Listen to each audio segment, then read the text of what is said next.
beauty of this island paradise to the world.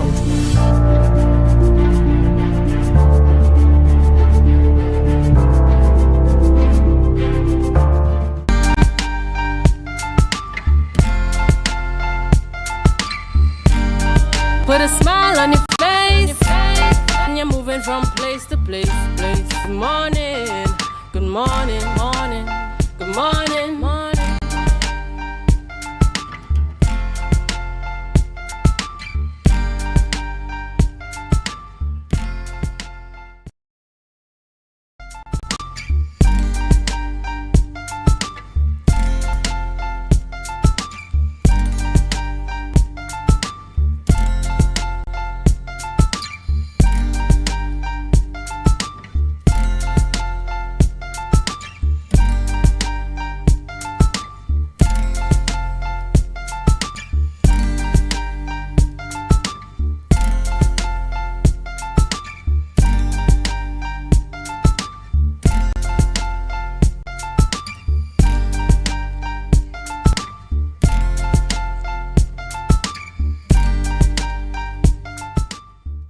Viewers, good morning and welcome to the Tobago Updates Morning Show.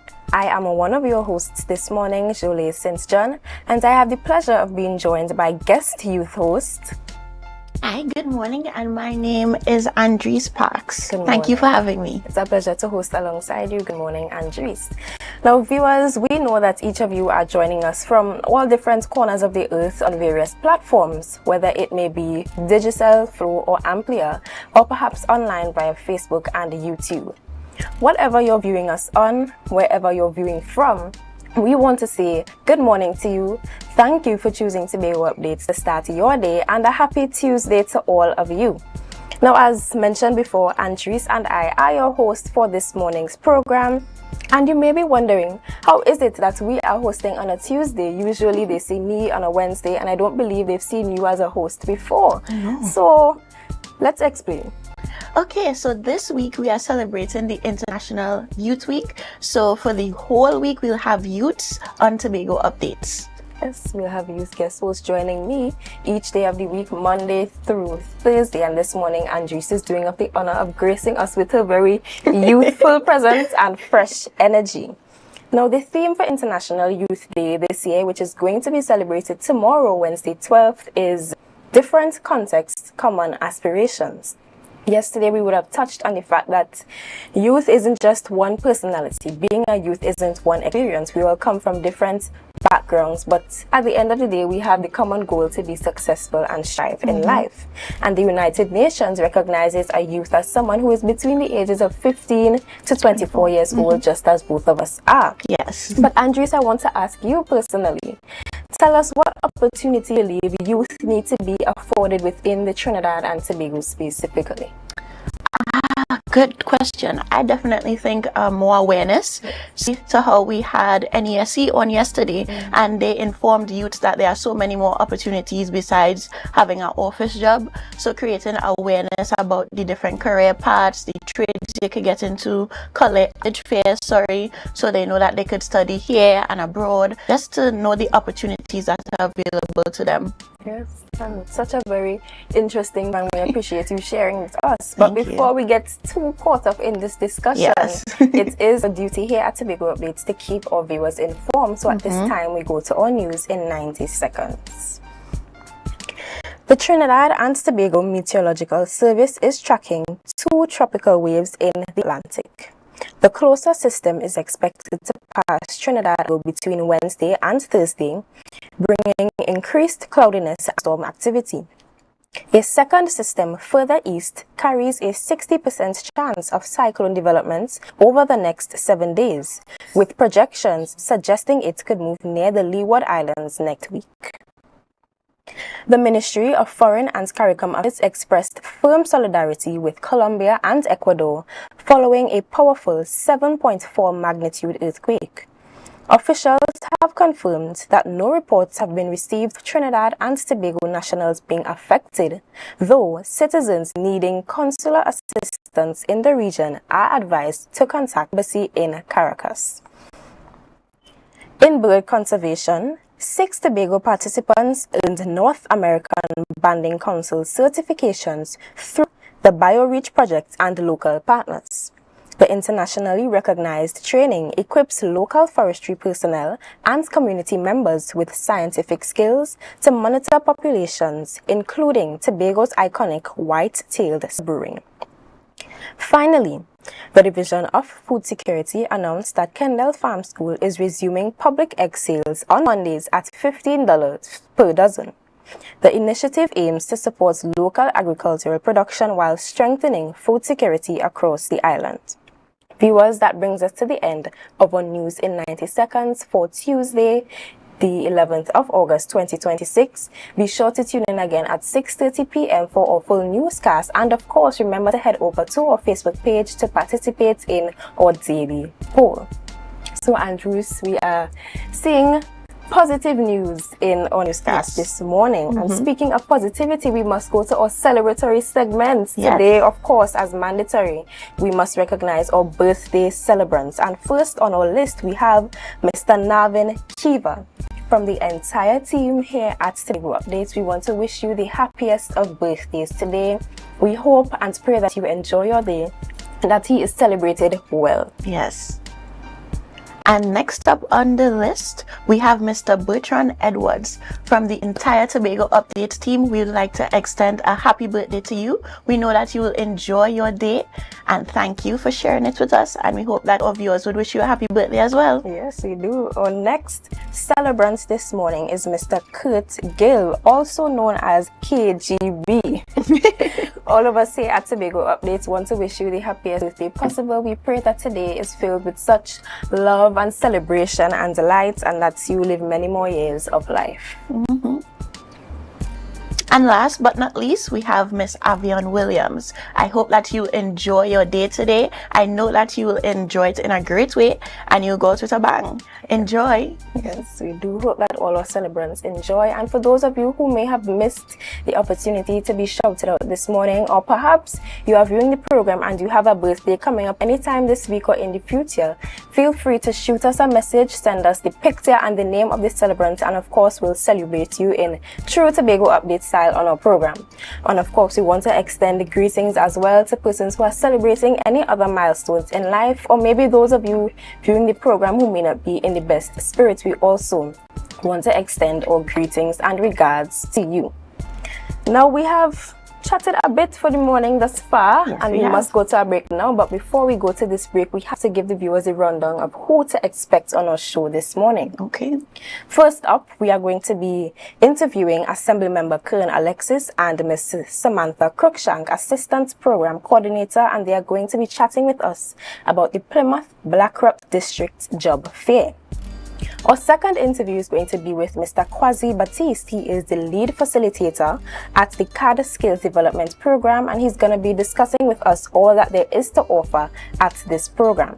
And our last interview this morning is going to be with a fellow youth, Mr. Coyote Shipley, and he's going to be talking about how he creates balance in education. So, Andres, the viewers have a lot in store to look forward to. Yes, they do. But of course, we must take the time to go to a break now. But we want to encourage them to stay tuned and to remember to share the live, share the live, share the live.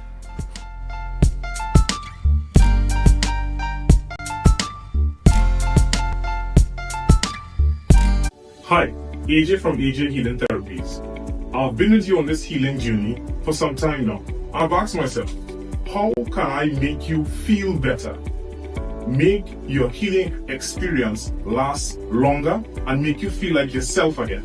So I've evolved. Alongside chiropractic manual therapy, I've added technology that works with your body. I have PMF frequency, infrared sauna with jade stone and tourmaline, deep frequency, tuning fork sound frequency, red light therapy, and the vibrational plate. You will feel better, you will sleep better, you will move the way that you would love to and enjoy your own body once again. So if you're really fed up on head pain, neck pain, shoulder pain, elbow pain, wrist pain, knee pain, back pain, and ankle pain, give us a call at 353-4452. We're your partner in healing for life. Coconut's Cafe, the buffet restaurant that specializes in all your tasty local dishes. For breakfast and for lunch. Breakfast includes coconut bake and sada roti, served with chokers, buljoil, and sausages in tomato sauce. Not forgetting beef and cheese pies, shepherd's pie, macaroni pie, and rice in various styles. Meat served in a variety of flavors, garden salads, and pasta salads. All this accompanied by fruit juices, coconut water, your choice of a great combination to appease your taste buds. So call us today to order, as we are here to accommodate your busy schedules or if you are having a cooking day off. From the reef to the road. From the reef to the road. Tobago calling. Sweet vibes, sweet wine, everybody falling. We bring the culture straight to you. Tobago updates, we keeping it true. Oh gosh, Tobago updates. On the screen, there we go. You're home for October, carnival show. From the big stage shine to the road line. We bring Tobago to the world in real time. Tobago updates. Tobago updates. Carnival 2026. We set the pace. Wave your flag. Anywhere you're there. Island love, trimming all around you. Picking love, on for the rhythm start. Tobago updates, Caribbean art.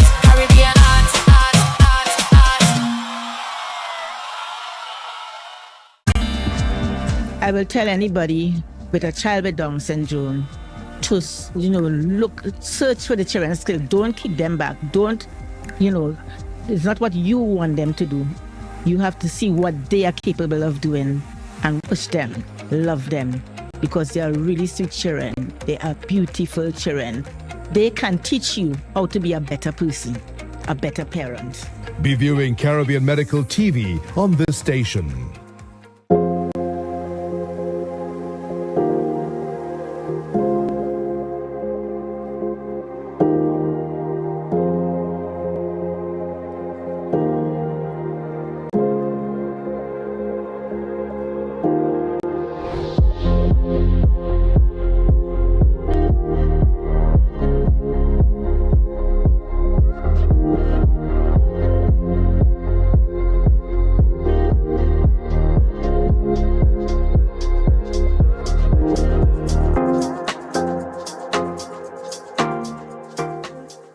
Our world is filled with rhythm.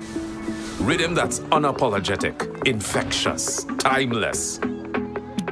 Rhythm is commitment in action. It's how we show up for each other with unrelenting support that goes the distance. Rhythm lives in the tiny beats of our most intimate moments and the seismic roars of our biggest achievements. Rhythm is resilience in motion. So even when things go out of sync, we do what it takes to bring the rhythm back. At Flow, we understand your rhythm because we live it. That's why we're dedicated to building a network as resilient as you, with a team of familiar faces working every day to keep you on beat. You're at the heart of everything we do, and our commitment is to keep your rhythm flowing, no matter what. Coming up, Barbados kicks off festival season with Crop Over, where you can live like a local. Moments of discovery and joy during Culinary Month in Antigua and Barbuda. Find that hero within you. As these women of vision share their stories of success, Caribbean Passport TV, your guide to what's happening in the region, here on this station. Welcome to Tobago Glass Supplies Limited, where innovation meets excellence and service reigns supreme.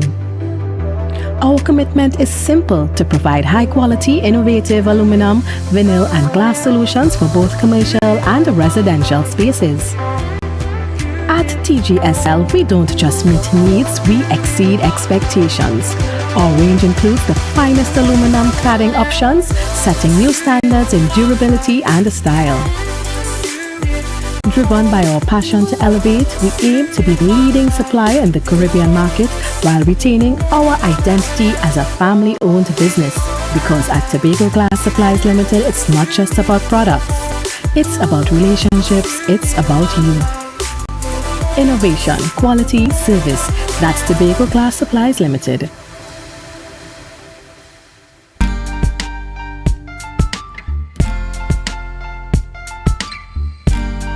Put a smile on your face when you're moving from place to place. Good morning, good morning, morning, good morning, morning.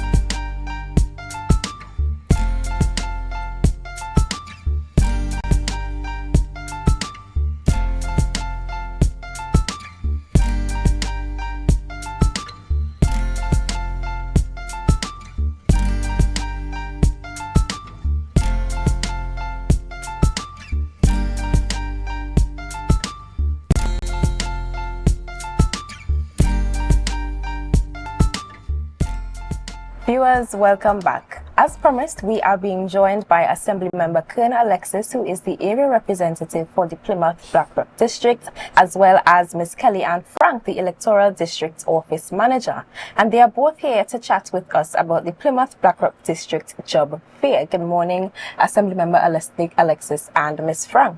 Hi, pleasant good morning to you. Pleasant good morning to Tobago. It's a pleasure to be here. It's a pleasure to host you this morning. Welcome to Tobago Updates. Thank you. Now we are talking the Plymouth Blackrock District Job Fair, and the message is very clear from the flyer: great jobs, bright futures. But before we get into the details and the specifics of the event, tell us, why did the district choose to host an event of such nature? Was this based on a complaint you were hearing from persons within the district? So it's based on so many different things. Being from the electoral district of Plymouth Blackrock, I have seen so much times we pass on the street, we saw the guys on the block, out on the street doing absolutely nothing. So you're asking them, well, what's going on? Why it is you're here? Most complaints is that they're not getting the opportunity to get an early morning work. So the conversation is, there is much more than just the early morning job, or even much more than just the government job. There are so much private sector, private businesses asking and begging for workers, and they're just not getting it. So what I'm trying to do is I'm trying to bring the jobs to them, let them see the opportunities they have. There's so much other things to do than just government work and that kind of stuff like that. So that's pretty much a genesis of where this is starting. Okay. And for our viewers looking on, is it only that persons within the district can attend, or is it open to all? Definitely open to all, but I would like to see most of my district residents there as well, but open to all. Okay. All right, Ms. Frank, I want to direct this question to you, seeing that you are the Electoral District Office Manager. We often hear persons within our communities saying that there are no jobs, and meanwhile employers are saying sometimes that there are no persons to hire to fit the skill set that they are looking for. So how does this job fair attempt to, or intend to, bridge that gap between employees and employers? Good morning, viewers. Good morning to everybody that is here. Very happy for that question. So what we decided to do, again, because Mr. Alexis said, what we have been hearing is we want an early morning job, and we wanted to bring to the community employers that are, able to hire people, not just professionals, but people who are looking for development. They are skilled and can be developed. So we selected a wide range of employers. We invited persons from the hospitality industry. Unfortunately, we didn't get anybody from construction, but we had persons in the financial institutions. So we'll be having some of the persons you can actually see there will be financial advisors from Sagicor. We do have restaurant owners, so in the hospitality industry, which is one of the widest employers. We have about 3 of them already scheduled. We actually have recruiting agency coming from Trinidad that recruit across the board, so they will be able to connect persons directly with employers based on their skill set. So you don't have to be a young professional, you don't have to have a degree. If you're just looking for development, you're skilled, there is something that you can look forward to at the job fair. That's right. That's right. All right. And Ms. Frank, I want to follow up with another question immediately. The flyer indicates to persons who want to attend that they must bring multiple copies of their resume. But being very honest, many persons these days may not even have an idea of what a respectable, proper resume would look like. And I'm assuming this is why the resume writing assistance was included as part of the job fair. And you're also offering sessions on interview skills, confidence building, and even how to dress for an interview. Why was it felt necessary that these practical areas be included in the job fair instead of it just being a display of possible careers? I think it was very important for us to have, and let me just say, the Department of Labor under the Office of the Chief Secretary, they will be the one running that seminar. And it is very important that we had these people come to have this seminar. Often enough, people are not prepared for interviews, right? They don't dress well enough, you know, first impression, you can't get away from a first impression. So you dress well, you want to look professional. As it relates to the resume assistance, we would have persons on site. So we ask persons, you know, people have been calling, we have been telling them you can have it soft copy, we'll have internet available, you email it across. We have persons that will be at the fair to vet, try to assist persons to improve the resumes, and then from the seminar they will understand what are some of the key things employers look for on the resume. So going off of that, for young persons who might say, this is my first time, I've never been employed before, do you have any encouraging words to give to them so that they'll come out and learn more about the career opportunities you have to offer? This is the perfect place for them to start. Young people, come out, there is so much for you to explore.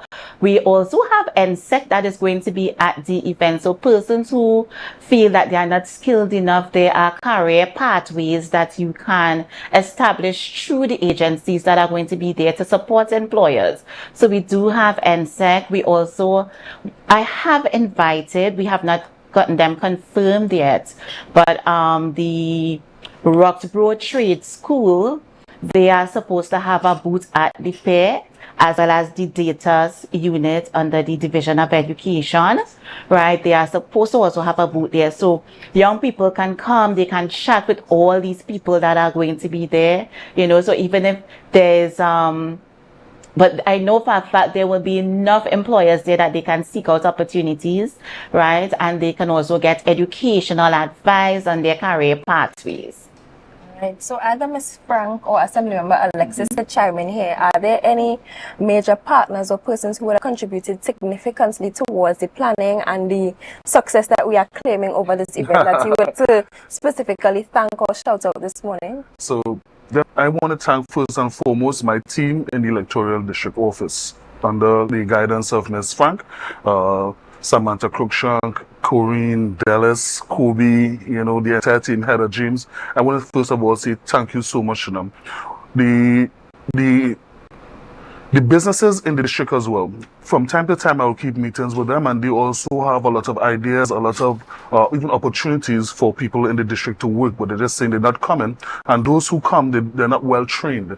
So a major part of this initiative is definitely training, bringing people up to speed, and making sure the confidence as well is built, exposing them to different work and organizations.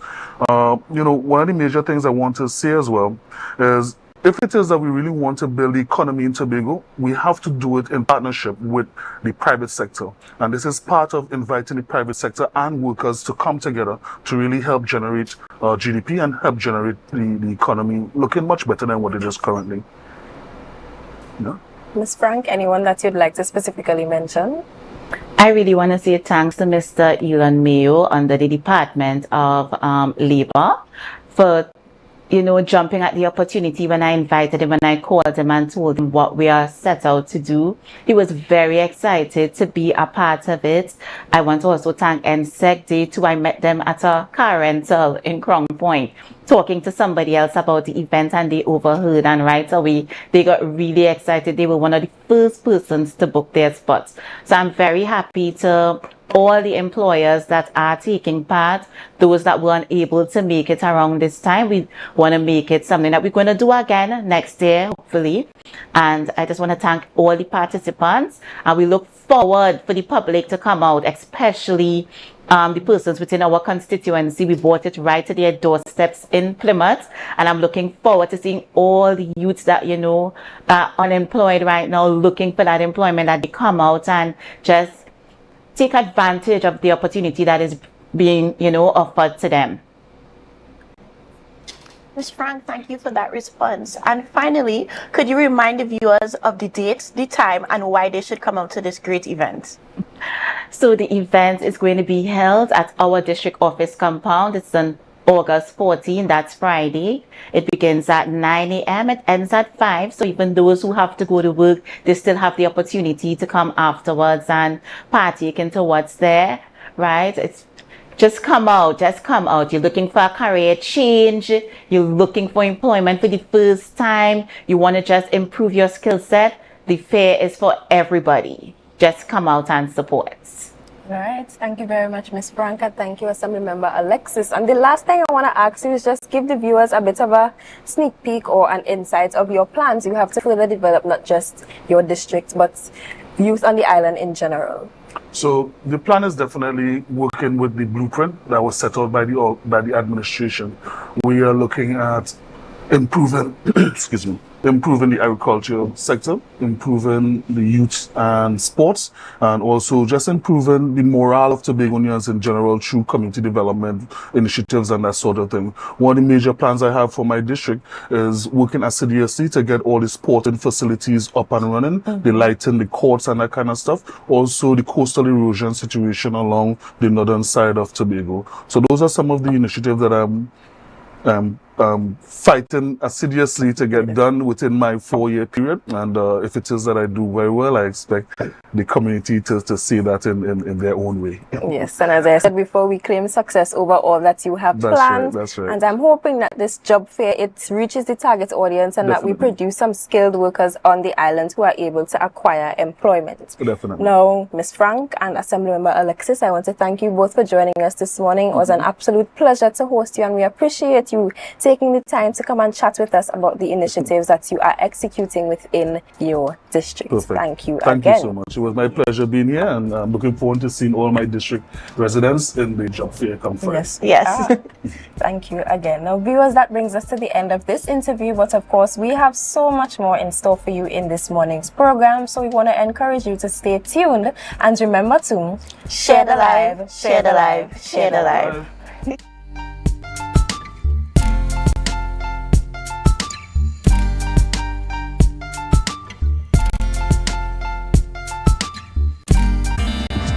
I will tell anybody with a child with Down syndrome to, search for the children's skills. Don't keep them back. Don't, it's not what you want them to do. You have to see what they're capable of doing and push them, love them, because they're sweet children. They are beautiful children. They can teach you how to be a better person, a better parent. Be viewing Caribbean Medical TV on this station.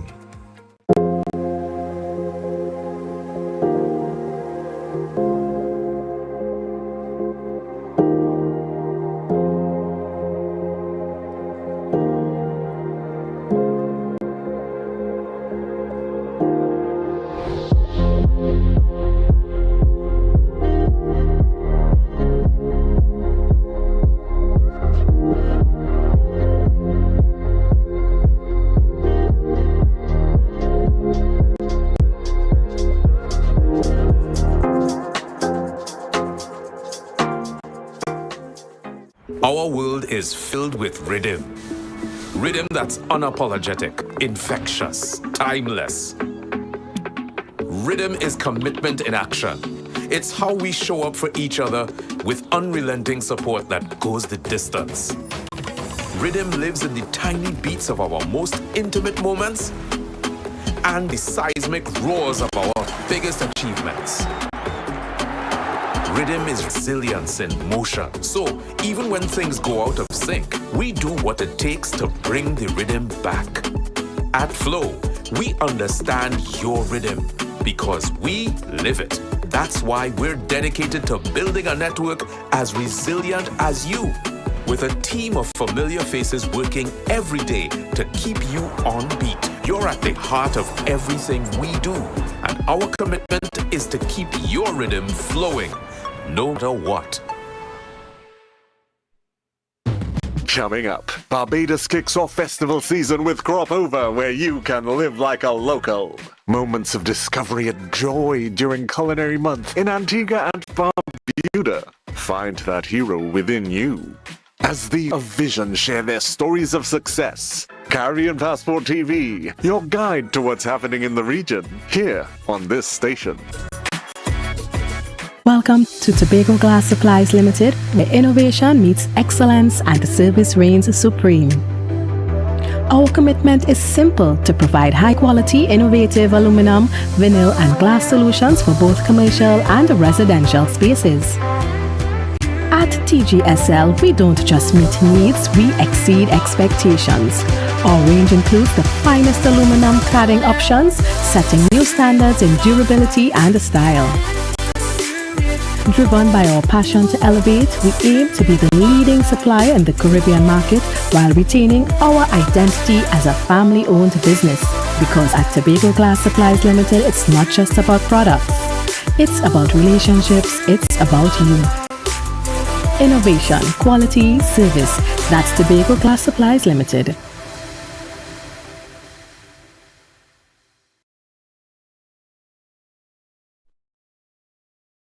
It's a different type of thing down there. And we party till we drop down there.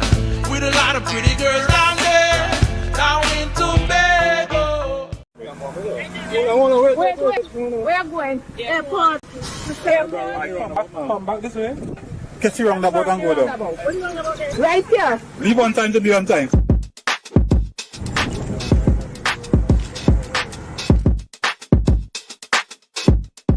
Today we are here at the new A&R Robinson International Airport, and we are doing a simulation along with the Airport Authority and the TTPS to do some observation for the traffic plan that we have implemented for the opening of the new terminal building.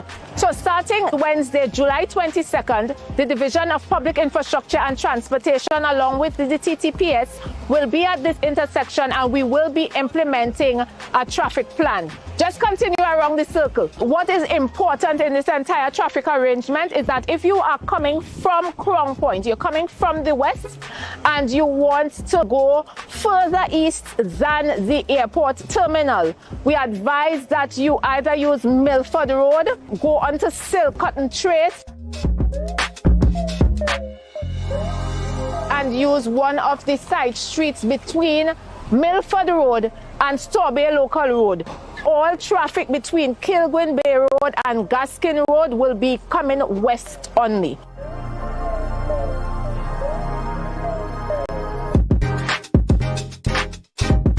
So that is one of the important points that we have to get into our systems as we learn to navigate around the new arrangements at the new A&R Robinson International Terminal going forward. But we want to assure you that we will help you to get used to it. We will circulate information.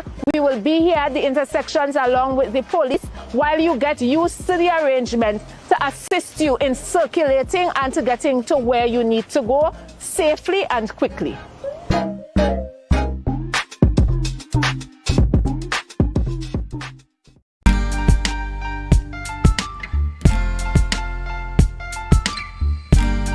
Put a smile on your face when you're moving from place to place. Good morning, good morning, morning, good morning, morning.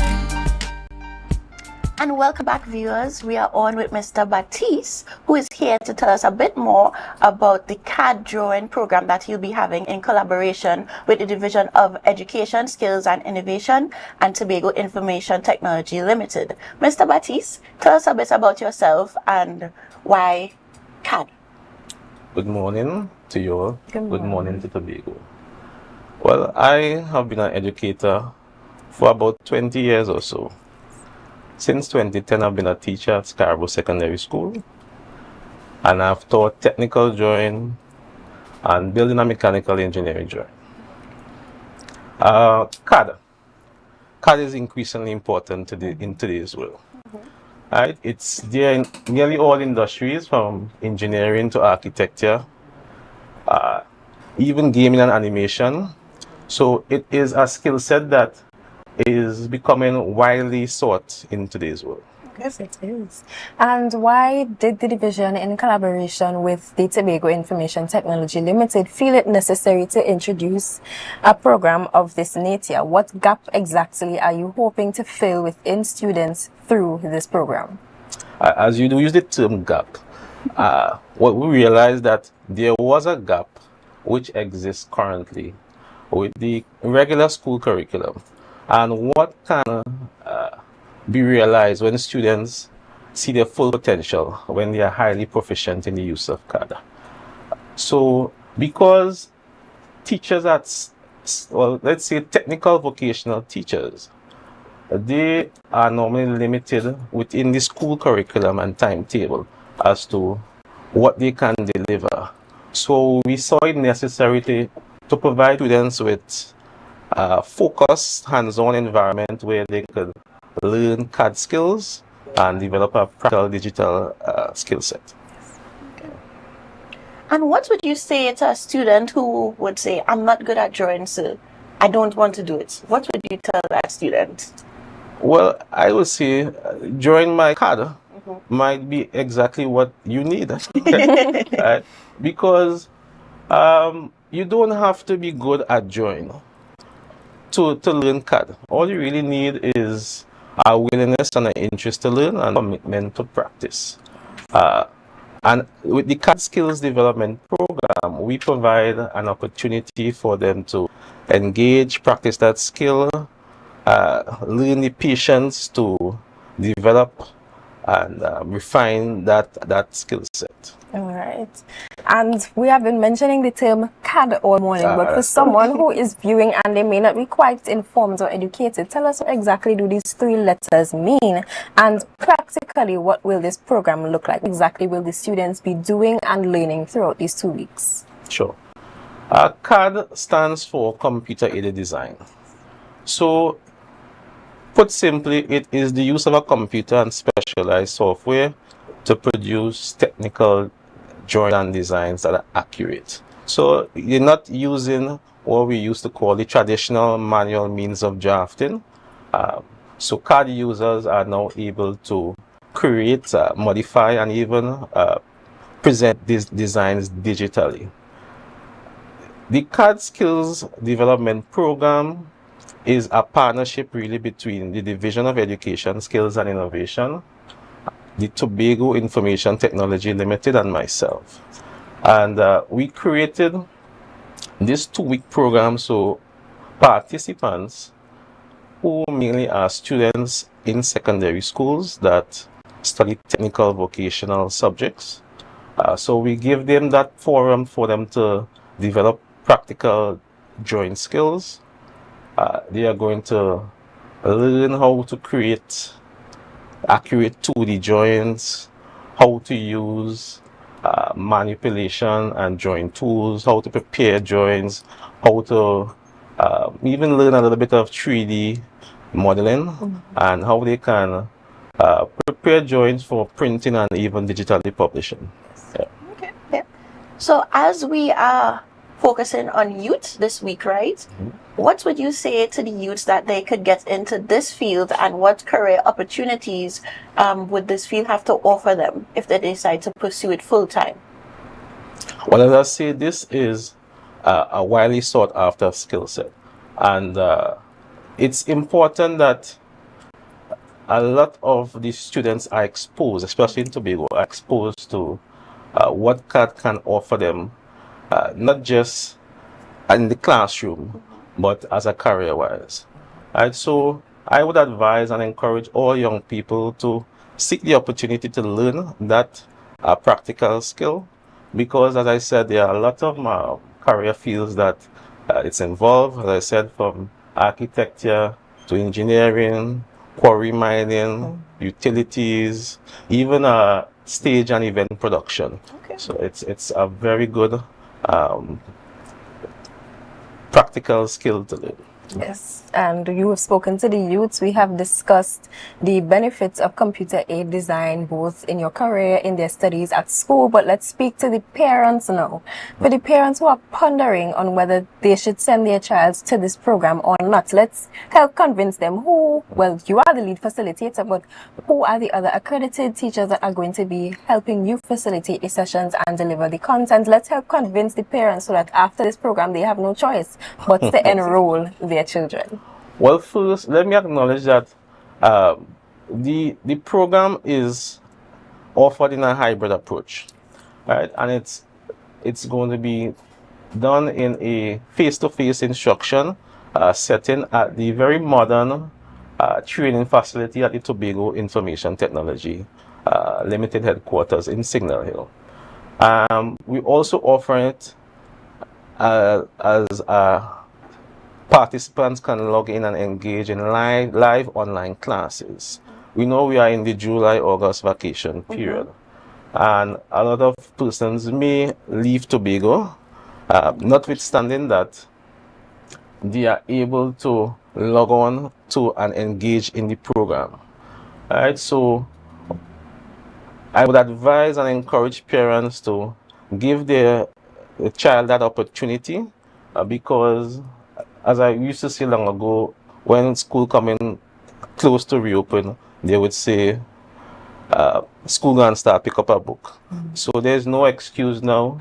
You could engage even though you are not in Tobago or you are in the north far or the far east and you don't want to travel and come every day to the facility. You still have that forum where you can log in online and you won't miss a beat. All right? Thank you for that. Now let's talk about cost. How affordable is this program and what will be the cost for families? Well, affordability was one of the main things that was considered.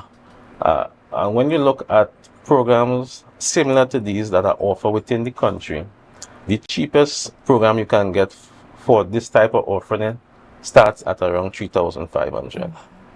The program is being offered for a price at $1,400. But it doesn't stop there. The division offers a 60% subsidy to all participants who are eligible, meaning that they are attending secondary school and they are involved in technical vocational education. They are afforded 60% subsidy. So the division covers $840 for each participant. Therefore, parents are just now able to pay a registration fee of $560. And there are payment plans available, so they don't have to pay everything upfront. All right, so I believe it's a very affordable opportunity for young people. Right, it certainly is. And if not, based on the benefits you would have described about computer aid design, I think that affordability is definitely what will sell parents to involve their children in this program. Now, Mr. Baptiste, we want to thank you very much for joining us. And as we seek to close this interview, I'd like for you to simply remind the viewers of the registration details, the dates for the program, and just let us know if there are plans for any future cycles of this initiative. Sure. So let me reemphasize that the program is held at the Tobago Information Technology Limited. It's a 2-week program which starts on the 17th of August. That's next week, Monday. And it would end at the 28th of August, not including the weekends. The cost of the program to parents is $560 because the division offers that 60% subsidy. You can log on to any of the social media platforms at the Division of Education or the Tobago Information Technology Limited, and you can get access to the registration forms. You can contact TITL at 1987, extension 110 or extension 113, and you can get more information. All right, I want to leave by saying parents should give their child the opportunity to discover something because they may be very good at it. Yes. Yeah. We fully endorse that message and that word of encouragement. Thank you again, Mr. Batiste, for joining us this morning and for taking the time to shed some light on the CAD Skills Development Program hosted by both the Division of Education as well as the Tobago Information Technology Limited. Parents, I hope you paid close attention, and after this interview, you seek to sign up your children for this initiative. Thank you again for joining us. Viewers, that brings us to the end of this interview, but of course, we have so much more in store for you here on the Tobago Updates Morning Show. So stay tuned for all we have coming next, and remember to share the live, share the live, share the live.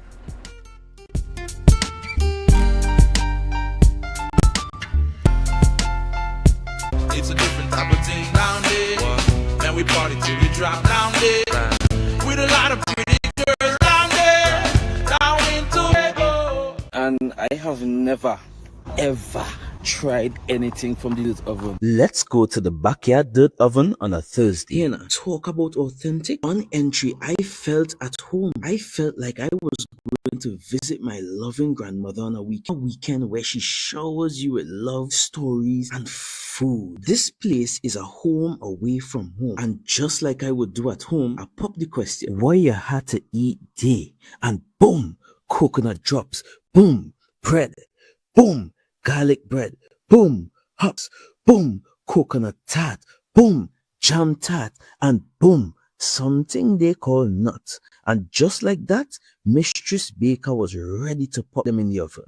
And don't worry, she had some help. And while we was waiting, I said, let me hear from Mistress Baker herself. Well, we've been operating for a couple of years now. We started, this was a COVID project. We operate strictly on Tuesdays. Tuesdays only. You don't keep stock. We only sell on Tuesdays. Such a sweet lady. Hey, Olia, it's ready. When last you see a nice golden brown bread, sir? Backyard bakery for the win. Olia, a GT. I finally give me the oven bread with a little extra goodies on the side. You might be asking, where they're located? They are located on Bukuru, right on Nightingale Avenue, right before Racetrack Wheels if you're coming from town. Just look for the green hedge. You can't miss it. Pause. Check out the menu day one time. Honestly, guys, this is an experience I will never forget. It's a home away from home, a place filled with love, life, and most importantly, good bread.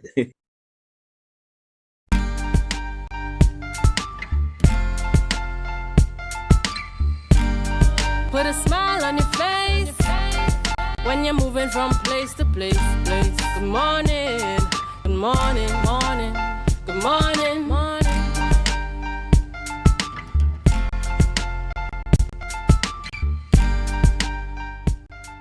Viewers, welcome back. As promised, we are being joined in studio by Mr. Coyote Shipley. He is a fellow youth within the Tobago space, one with a very extensive resume and portfolio, and we have the pleasure of interviewing him this morning about creating balance in education. So good morning, Mr. Shipley, and welcome to Tobago Updates. Good morning, Julie. Good morning as well. Good morning. And good morning to Tobago.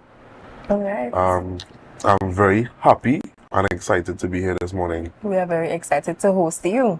So you have gotten a lot of titles, a lot of medals, you have a lot of achievements to your name, and you are smiling. Tell us who Coyote Shipley is when you aren't on a stage in uniform or on a field. And I'm not on a stage in uniform or on a field. I am a regular, ordinary person. Whatever ordinary and regular is.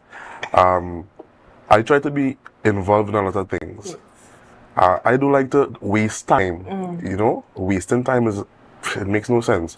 So I put myself in a lot of situations where I can find something to do when I feel like I have nothing to do.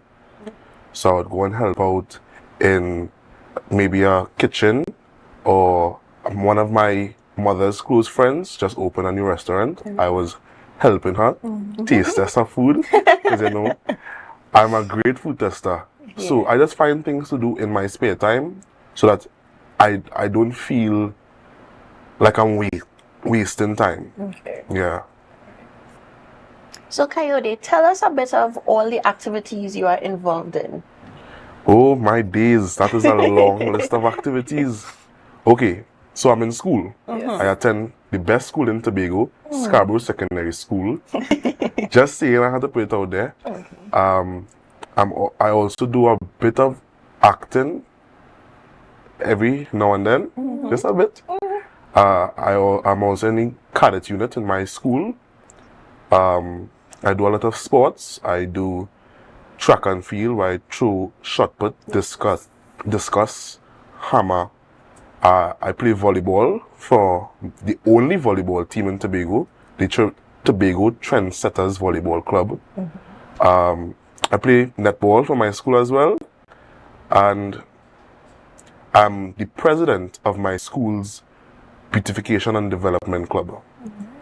So you have a lot of things to your name, as I said before, and you were very modest and generous previously when you said you do a bit of acting now and again, but I recall seeing you on the stage for Tobago Heritage Festival opening night's production. So let's talk about the performer side of you. How did you first get into acting? Through Miss Alman Gordon Holder, my former teacher. She met me when I was about 8 in a club that in a camp that she was hosting, and ever since then, she fell in love with my behavior, with my stature, with the way I carry myself. And from the time September the 5th, first form in Scarborough Secondary School, the first class that she had me for, she ensured that it was the best theatre arts class I've ever had, and since then I never skipped a theatre arts class. So theatre arts in school is what led me to doing a bit of acting every now and then, and that is where acting started for me in school. You have definitely done a lot, and I'm quite inspired by you. What would you tell the youths who are trying to follow in your footsteps as well? Because I'm sure you're an inspiration to them as well. It's a lot of work. It's definitely a lot of work, and you would have to make a lot of sacrifices, because I mean, to do this show, the opening night gala which I did, I had to sacrifice going to an event in Trinidad. So it's a lot of sacrifices, but the reward is always greater. So the sacrifice and the hard work that you put in, the reward will always be greater. And I want to ensure to touch all parts of you, all parts of your being. You are a Lance Corporal in the Trinidad and Tobago Cadet Force. Yes, I am. Tell us, what has cadets taught you that you don't believe you would have learned anywhere else through any other program or participating in anything else? Perseverance. Perseverance and persistence. Being persistent in the work that you put in. I wouldn't have been promoted if it wasn't for persistence. I kept pushing. Every training I put in a lot of work. I made sure and train the younger ones to come up to a standard. So there's a lot of persistence. Yeah. Coyote, you must have a strong support system at home to keep all of this going. Is there anyone in particular that you like to bring to the forefront, or anybody who is your inspiration that keeps you going? Of course.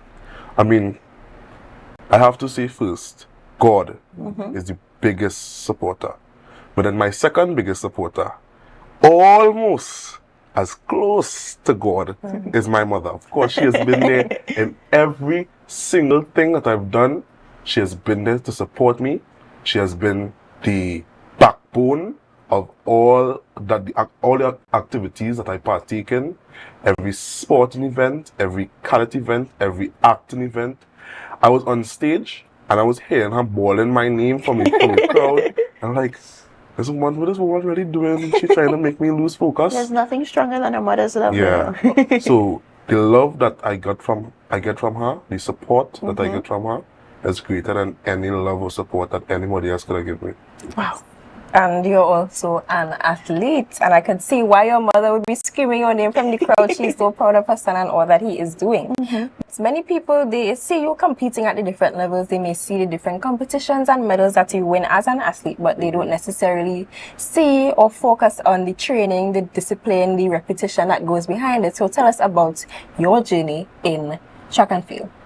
In track and field? As well as netball and volleyball. And okay.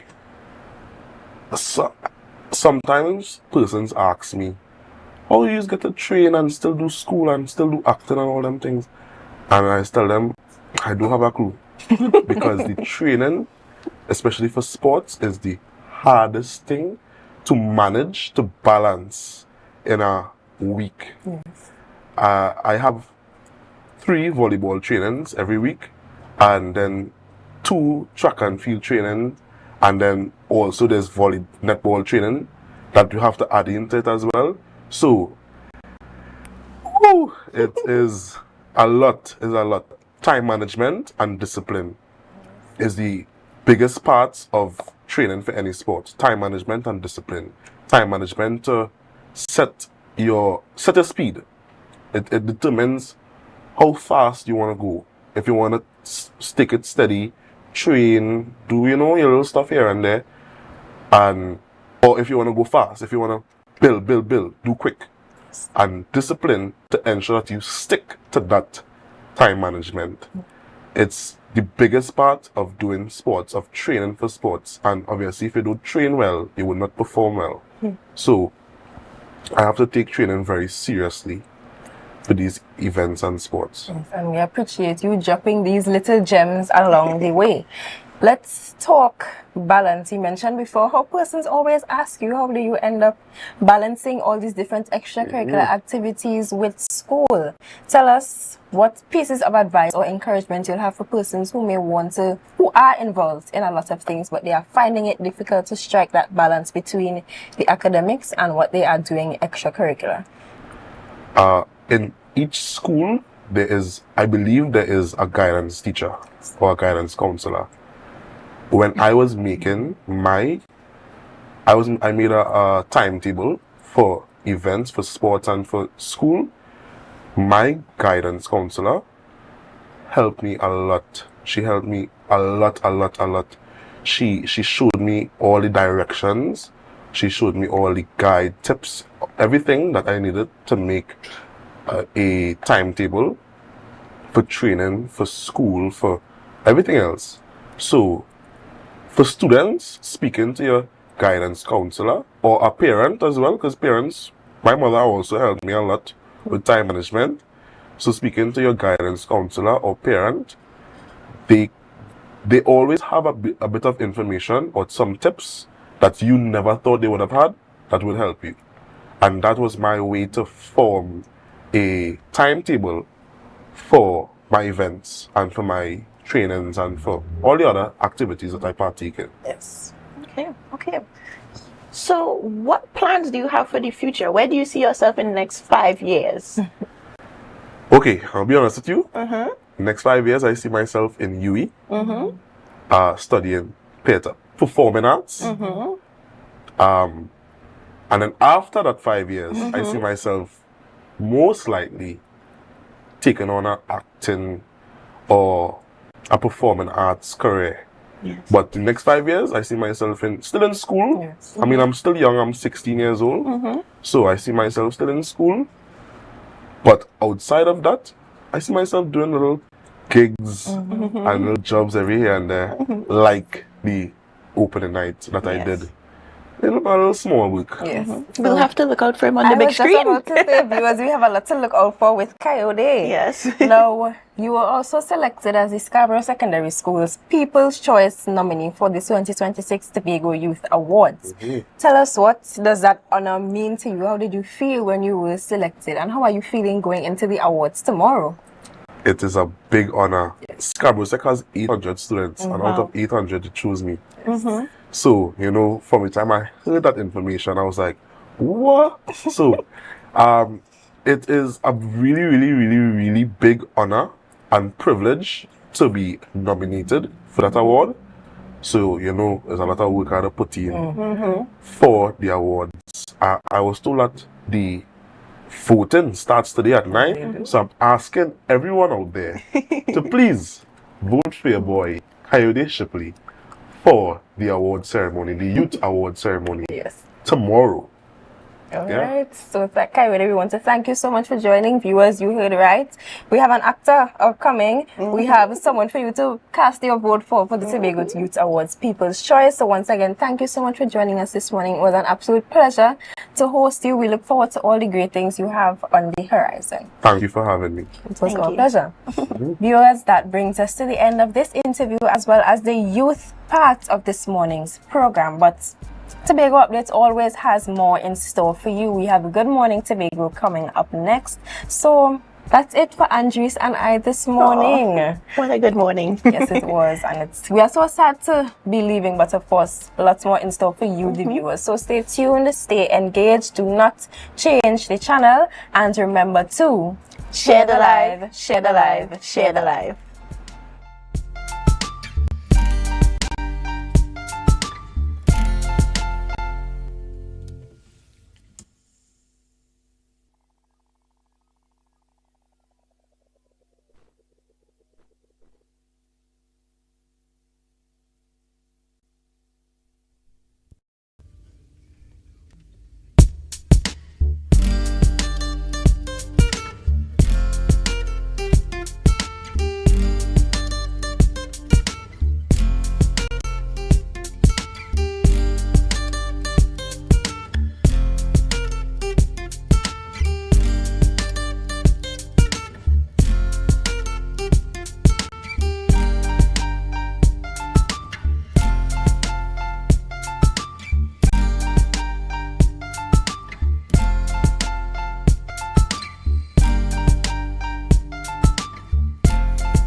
Luxora. Yes, if you have been wondering, if you have been asking, questioning, Lukosi and Cindy Dick.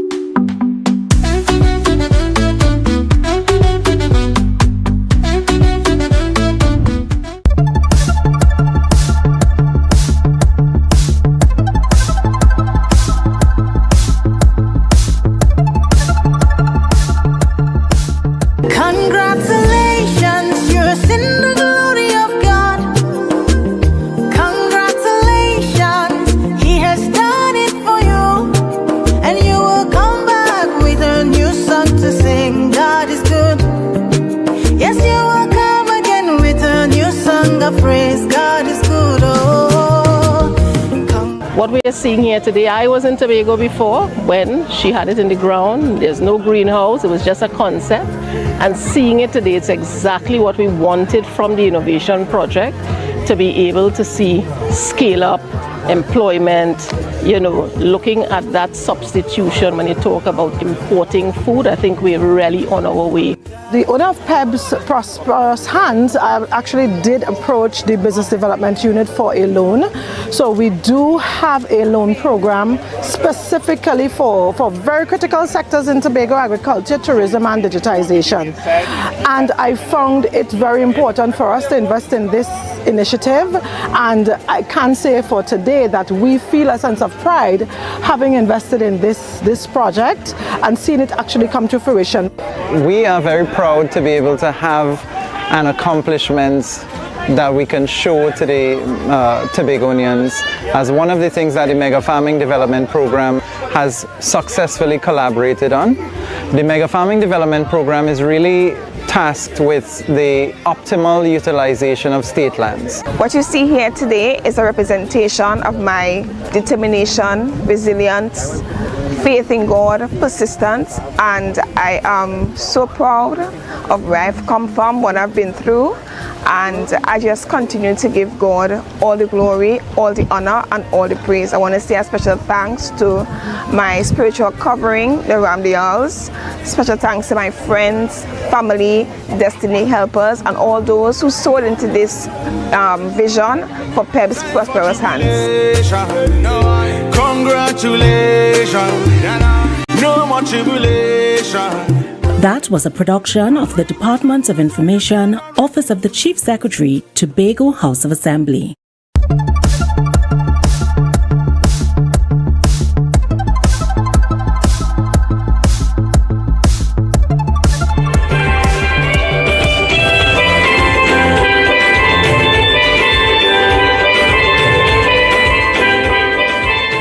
Tonight we gather not only to celebrate achievement, but also to recognize the collective effort that continues to strengthen workplace safety and health throughout the Assembly.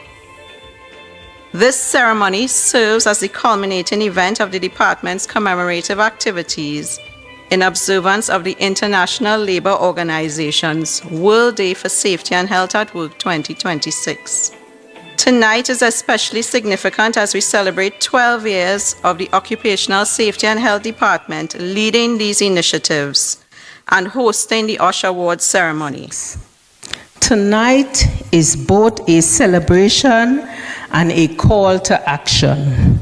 We recognize excellence, commitment, leadership in occupational safety and health, but we also reaffirms a principle that must guide this assembly. Safety is not optional. It is not symbolic, and it is not event-based. It is a legal obligation under the OSHA Act, Chapter 8808. More importantly, it is a leadership responsibility.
That was a production of the Department of Information, Office of the Chief Secretary, Tobago House of Assembly.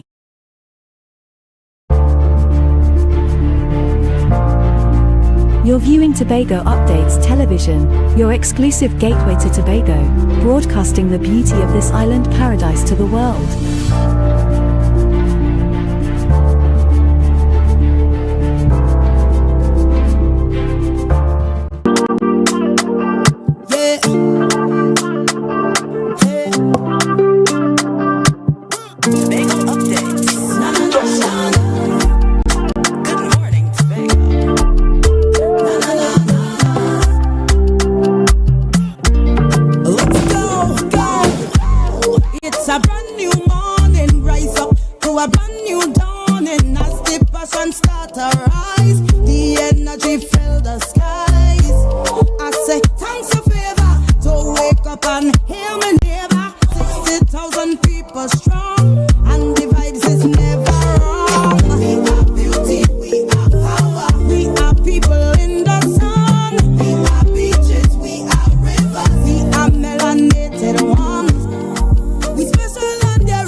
Good morning, and welcome back to Good Morning Tobago right here on Tobago Updates, ladies and gentlemen. I am your host, Chanel Felix. And guys, you know, whenever you see me sitting here, it's because we're about to have those conversations that you want to have, but I ask those questions that you want asked. But before we get into this morning's interesting topics and conversations, let's have our news in 90 seconds. The Trinidad and Tobago Meteorological Services is tracking 2 tropical waves in the Atlantic. The closest system expected to pass Trinidad and Tobago between Wednesday and Thursday, bringing increased cloudiness and thunderstorm activities. A second system further east carries a 60% chance of cyclone development over the next 7 days, with projections suggesting it could move near the Leeward Islands next week. Additionally, the Ministry of Foreign and CARICOM Affairs expressed firm solidarity with Colombia and Ecuador following a powerful 7.4 magnitude earthquake. Officials confirmed that no reports have been received of Trinidad and Tobago nationals being affected, though citizens needing consulate assistance in the region are advised to contact the embassy in Caracas. Additionally, in bird conservation, 6 Tobago participants earn North American Banding Council certificates through the BioReach project and local partners. The international recognized training equips local forestry personnel and community members with scientific skills to monitor populations, including Tobago's iconic white-tailed submarine. And finally, the Division of Food Security announced that Kendall Farm School is resuming public egg sales on Monday at $15 per dozen. The initiative aims to support local agriculture production while strengthening food security across the island. Ladies and gentlemen, head over to our Facebook page now to vote for our daily poll and see our full newscast at 6:30 p.m. That was our news in 90 seconds. Ladies and gentlemen, this morning we head out on the roadways as we give you a bit of a peek at what's happening out there in Tobago. As you can see there, we have the Claude Noel Highway right at the Wilson Road traffic light. And although it's a bit overcast outside this morning, we see quite a free flow of traffic on the highway. So if you're heading eastbound or westbound, you would be able to get to your destination without any restrictions this morning. Ladies and gentlemen, we are going to take a break right here and we'll be back after this. See you soon.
And I have never, ever tried anything from the dirt oven. Let's go to the backyard dirt oven on a Thursday and talk about authentic. On entry, I felt at home. I felt like I was going to visit my loving grandmother on a weekend. The kind of weekend where she showers you with love, stories, and food. This place is a home away from home. And just like I would do at home, I pop the question, what you had to eat day? And boom, coconut drops. Boom, bread.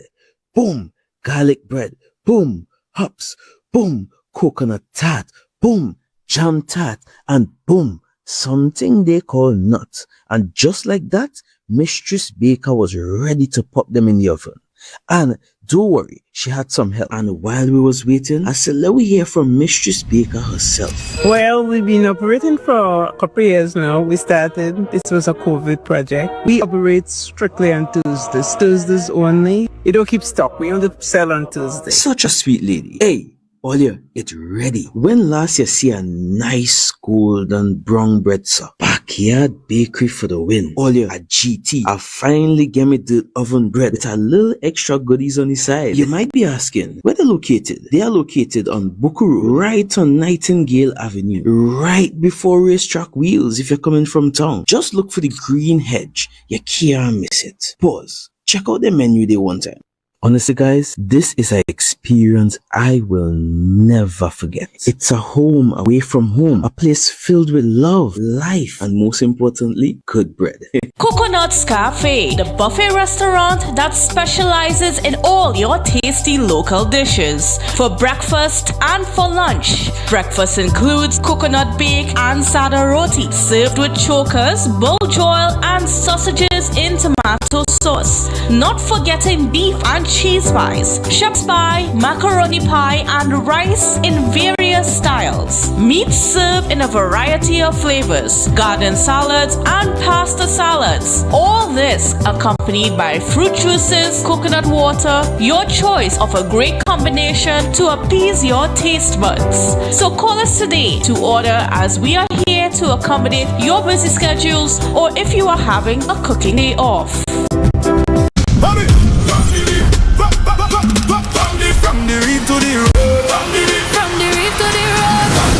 From the reef to the road. Tobago calling. Sweet vibes, sweet wine, everybody falling. We bring the culture straight to you. Tobago updates, we keeping it true. Oh gosh. Tobago updates on the screen. Here we go. You're home for October carnival show. From the big stage shine to the rapid roll line. We bring Tobago to the world in real time. Tobago updates.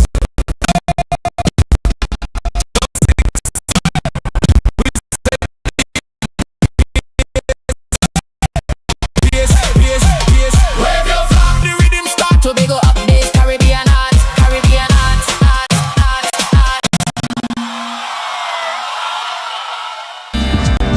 I will tell anybody with a child with Down syndrome to, look, search for the children, skill them back. Don't, it's not what you want them to do. You have to see what they are capable of doing and push them, love them, because they are really sweet children. They are beautiful children. They can teach you how to be a better person, a better parent. Be viewing Caribbean Medical TV on this station.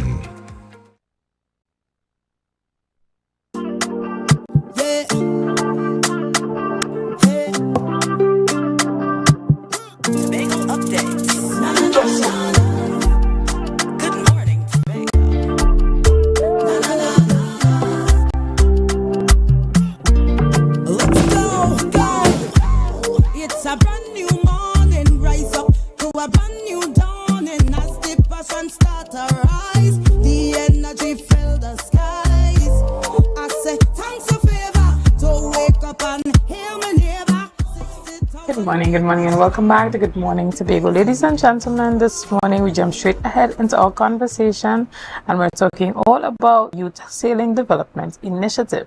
To have that conversation with me this morning, sitting in studio, I have the privilege of chatting with Mr. David Grimshaw, trustee, and Mr. Emmanuel Joseph Maureen, who's the head coach and team manager. Good morning, guys, and welcome. Good morning. Good morning. Morning, ma'am. Thank you for having us here. All right. Tell us a bit about the Youth Sailing Development Initiative. Which organization does it fall under, and how long has sailing been happening in Tobago? All right. So, thinking about it, it's the first time it's happening. So, Okay. it's responsible by the Southern Sailing Academy. Where I'm from, I'm the head coach and the vice president of that program. I'm doing it together with the Andrew Lewis Sailing Foundation and the Gomorrah Youth Foundation. Yes. So this is the arrangement that we, the Southern Sailing Academy, provide the coaches and expertise. The Andrew Lewis Sailing Foundation provide the boats and equipments. And Gomorrah provide the liaison in Tobago, providing the participants and persons who are interested in the sport itself. Okay, David, tell us a bit about why it's important for Tobago to be included in this sporting initiative, boating initiative or sailing initiative. Well, I mean, for Tobago, it's a pretty big step, especially in the eastern side of the island where you don't have much activities, you know. They're trying to bring more spotlight and around awareness to the beachfront that we have there. Right. And sailing is quite different from the boating that, guys in the village may be used to. Tell us a bit about the stark differences in the two outside of the actual boat itself. What does it require? Well, sailing itself is more modern version that uses now the highly fiberglass metal than the ancient wood. So there's more fiberglass center the vessels. Is Olympic. The boats that we use in our international world standard and Olympic world standard boats that we intend to pass on to members at Richmond Bay. We came a while. This sport has been in Tobago. It's in 2005, 2005 when they would have hosted the International Optimist North America Championships, right? And that's where we, the Southern Sail Academy, basically formed from, because the government would have purchased those boats from World Sailing and then opened the program at Destiny where I'm from, and it continued. 1 year later, the program still operates. So, based on that spirit and based on that drive, that we see it fit now to give back the same energy to members of Richmond Bay, and they can benefit from the sport itself, be it mentally, socially, economically. Right. So is the program open for persons to register to be a part of it, or is this the cohort has already been in and you guys are already training? Yeah. So listen. So everyone would have we had it open. We had a capacity of 25 persons we want to meet because the budgetary constraint and the logistic constraint that we had. So 25% we end up with 35. Oh, so okay. what happened is we will go in 35, right? And after this this camp, members are encouraged to join on board when we open. When we continue in September. Okay, and tell us a bit, David, as it pertains to continuing on with the sport. How does Tobago participants continue with sailing, seeing that the initiative has not been, fully developed on the island of Tobago? Hopefully, we are trying our best to make it a fully developed structure in Richmond Bay. Hopefully, soon will come. Everybody could come, train, learn to sail, and have a great time. All right. Tell us a bit about how far Tobagonians have reached with the sport thus far, Coach. We would have started in 2023 when we were stationed at Pigeon Point. We ran a camp. We had sailors who actually came and take part in national championship the following year, 2024, and also the schools sailing league they're there also. Right? Richmond Bay offers something unique to us. A group that is basically family oriented, spiritually oriented, and these are the ingredients that is needed to let any venture survive, and they have it there. So within a couple of months to come, we intend to continue to provide the coaching. They provide the person to be coached, and then let's say 1-2 years later, they will be able to sustain their own program for themselves, not needing our coaching. They can sustain that. We will also continue to provide coaching modules for them, because there's a number of levels in coaching. You have instructor level, then you have the coaching level itself. So that this tripartite partnership between this group is what we want to achieve. Understood. And even as it pertains to the competitiveness of the sport and how far a person can go internationally, we know that there's the sailing in Olympics, but how lucrative exactly is sailing? We know there are different type of boats that sail as well. So there's the one that I see that kind of has the two things on the side and just a little thing in the middle that they stand on. I don't know what kind of boat is that. What's that one? Well, I'll help you there. Right. So there's two aspects of sailing, as you rightly identified. You have the dinghy aspect, which we are specializing, and you have the cruiser aspect, which you would have identified earlier. Right, with right. The two that you said, That's the one where they run one side of the yeah, boat but all and of then them, they're on the other side of the boat. that's the high performance cruiser. Okay. Where you see, you know, where you call GP sailing America's Cup, right? So we focus on dinghy sailing. And dinghy sailing, most of those sailors that you see performing those stuff would have been a part of dinghy sailing before, because dinghy sailing is basically the bedrock for international sailing. Right. So yeah, so providing to the business aspects, because I mean most people want to do something that will yield financial benefit to them. Most people. So as it relates to sailing, dinghy sailing, revenue stream come basically from coaching internationally, where you earn US, right? So you develop yourself as a coach, and we have that. We have Andrew Lewis, who is our Olympian. He's a pretty big example for that. You have Kelly Arendelle, who recently got silver at the CSC Games, who also benefits from that, and there are other people. So this current arrangement that we are building here, everybody will have the opportunity to be able to benefit from coaching internationally and earning that foreign. So. Right. And how far do you see our Tobago youth being able to go if they stick with it and dedicate themselves to the discipline? Yes, sailing to beginners have a rich legacy of always perfecting everything that they do. So I wouldn't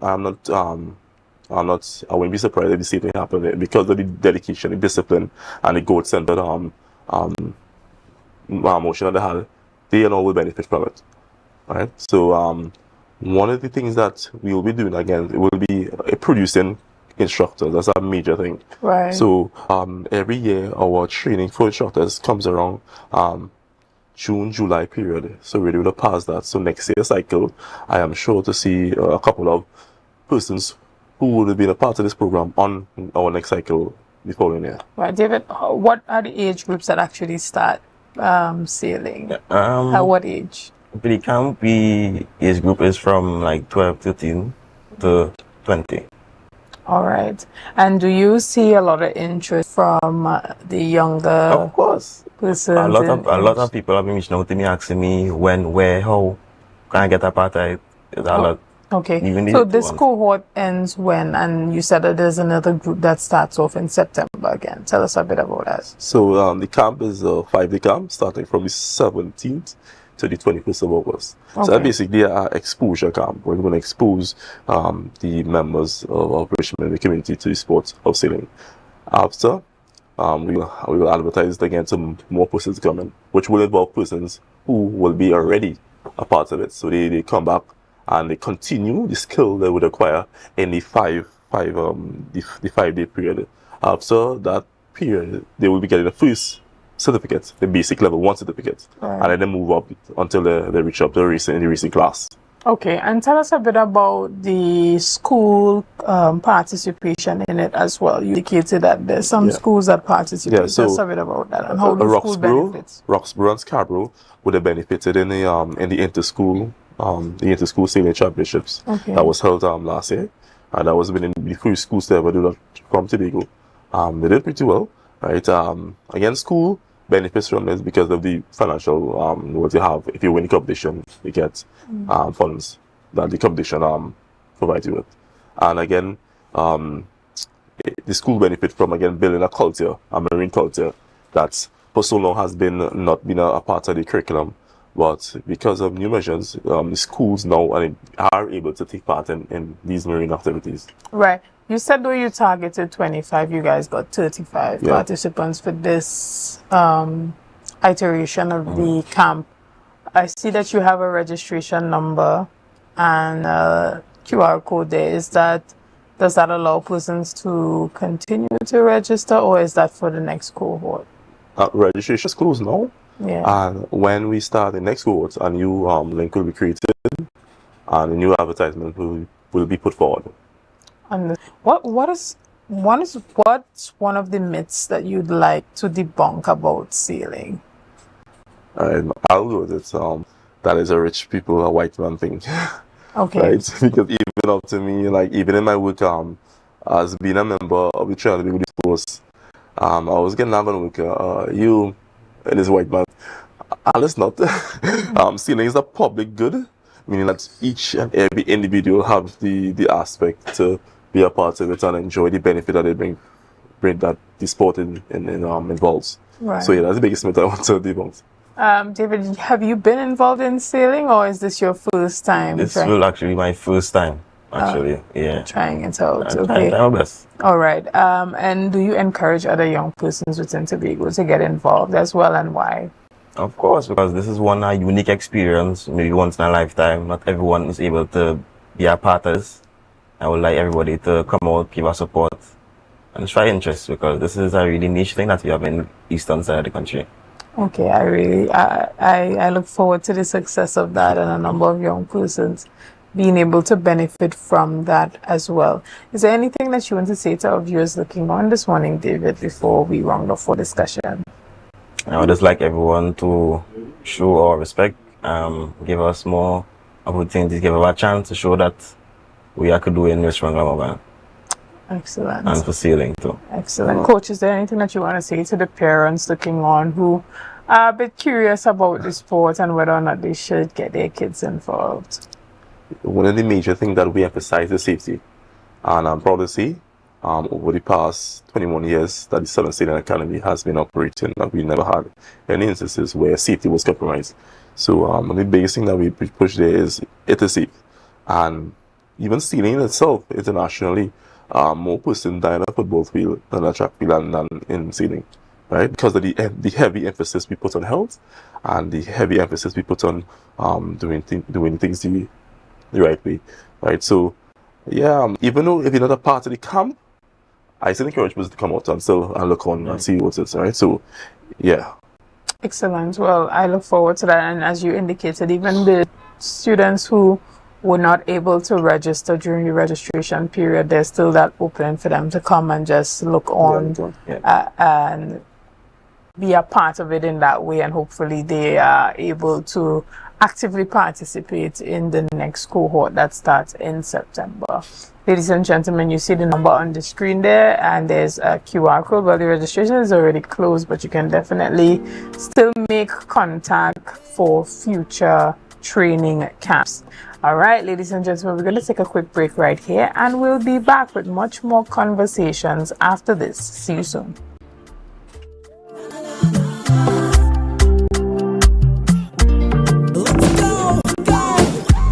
It's a brand new morning, rise up to a brand new dawning. As the passion start to rise, the energy fill the skies. I say thanks to favor to wake up and hear me neighbor. 60,000 people strong, and the vibes is never wrong. We are beauty, we are power, we are people. Welcome to Tobago Glass Supplies Limited, where innovation meets excellence and the service reigns supreme. Our commitment is simple: to provide high-quality, innovative aluminum, vinyl, and glass solutions for both commercial and residential spaces. At TGSL, we don't just meet needs, we exceed expectations. Our range includes the finest aluminum cladding options, setting new standards in durability and style. Driven by our passion to elevate, we aim to be the leading supplier in the Caribbean market while retaining our identity as a family-owned business. Because at Tobago Glass Supplies Limited, it's not just about products. It's about relationships. It's about you. Innovation, quality, service. That's Tobago Glass Supplies Limited.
morning and welcome back to Good Morning Tobago right here on Tobago Updates. Ladies and gentlemen, this morning we are giving you a bit of a heads up on what's happening out there on the highway. You're seeing there the Orange Hill gas station. And as you can see, it's almost like a ghost town on the street this morning on the Cloud Noel Highway, something that we don't usually see around this 8:30 time. And we know that's because it's the July-August holidays and the kids are inside. And so we can really get to where we're going without that obstruction. Ladies and gentlemen, this morning we continue our discussions. And we're talking about the Alegria collection. Good morning, welcome. Good morning, and how are you? I'm okay. Tell us a bit about this Alegria collection. I love how you're rolling your R. The Alegria collection is my dream, my passion, my purpose. This is a line of liturgical dance garments that I have produced out of divine inspiration and out of obedience. You know, sometimes you have a dream in your heart and you're procrastinating and you're putting it off and you know, I will get to it eventually, and then something happens to you that forces you to get it done. And this is how the Alegria collection was birthed in 2019. All right. And Ria, how long have you been dancing? Well, I've had experience in dancing as a child. I remember, Tobago Academy, Children's Academy is a long time. But in terms of my dance in church, it's been about 20 plus years, over 20 years. Why did you see the need of bringing out a dance line or a dance collection? Well, of course, being in dance, and sometimes, well, I'm a textile clothing and fashion teacher. I sew. Okay. And I was like, I need a garment to express praise, to express God's visual beauty. Mm-hmm. And, you know, I would sew the basic things, the dresses, the skirts, and then, you know, it's like, I have to figure out how can I take it up a notch? How can I really give excellence in this particular field? Mm-hmm. And I said, you know what? Again, I started having the ideas and I keep putting it off. And in 2017, I was in an accident in Guyana. And it was, I saw that, you know what? If I don't do what I have inside to do, right, I could have not get it done. Yeah. You know, and it's like, I have to get it done. So I took the time between that 2017 and 2019, formulating and waiting on God to show me the different ideas. And it's like, each piece that I create has a story, has a message, has a name. And even what I'm wearing, this one is called Jehovah Sabaoth. It reminds me that God fights for me. Right. Because it does give a very much battle ready. Yes. So each piece is an experience. Yeah. Okay. And so did it start off with persons commenting on your dance wear and asking where did you get it? When I get those, yes. And when I did the very first launch in 2019, I mean, again, I was always sewing for people from before.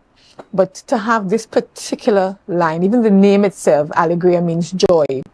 And, you know, having moments of wanting to feel joy on the inside, because it's not just being happy, it's being filled with joy. And the garments themselves, I feel joy doing them. And when persons would see them, it's like, oh my goodness, I want one like that. I was like, is that about reproducing? I call it haute couture. That's the word in fashion. That means high fashion. So it's more for individualized pieces. Right. But the pieces this year that I'm launching is more about the groups, right? I've changed the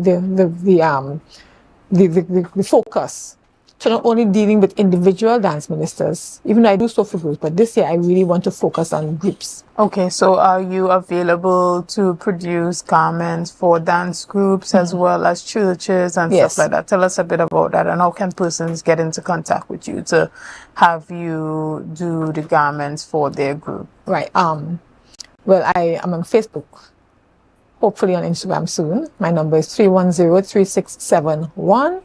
And of course, the process of getting it done, measurements and designing and giving the time, because I am a full-time teacher. Right.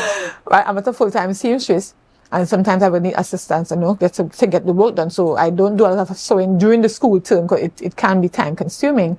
But when I do plan the time well, I'm able to execute it in between my teaching duties. Understood. Why is this collection so important to you? It's important because it's about sharing an experience, and sometimes you think there's no purpose for your pain, or there's no purpose for what you have been through, so others can grow and learn and experience the same things. And I have had 3 productions in the past. 2019 was the launch. I had one during the COVID time in 2021, and that was just about, again, bringing dancers together during that lockdown time.